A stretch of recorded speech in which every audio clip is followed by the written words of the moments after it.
Since I entered politics, I have chiefly had men's views confided to me privately.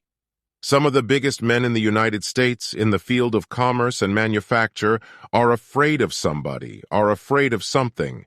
They know that there is a power somewhere so organized, so subtle, so watchful, so interlocked, so complete, so pervasive, that they had better not speak above their breath when they speak in condemnation of it.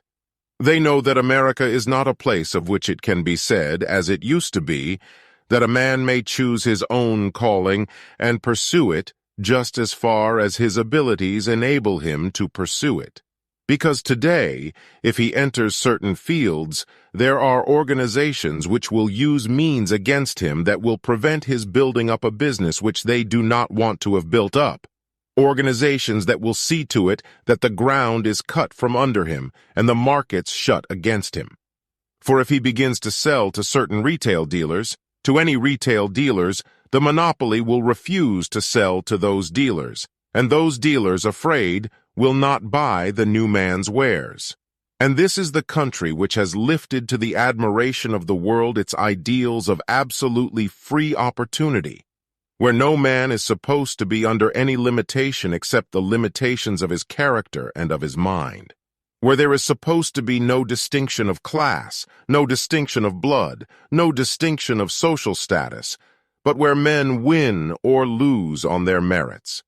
I lay it very close to my own conscience as a public man whether we can any longer stand at our doors and welcome all newcomers upon those terms. American industry is not free, as once it was free. American enterprise is not free. The man with only a little capital is finding it harder to get into the field, more and more impossible to compete with the big fellow. Why? Because the laws of this country do not prevent the strong from crushing the weak. That is the reason. And because the strong have crushed the weak, the strong dominate the industry and the economic life of this country. No man can deny that the lines of endeavor have more and more narrowed and stiffened. No man who knows anything about the development of industry in this country can have failed to observe that the larger kinds of credit are more and more difficult to obtain, unless you obtain them upon the terms of uniting your efforts with those who already control the industries of the country.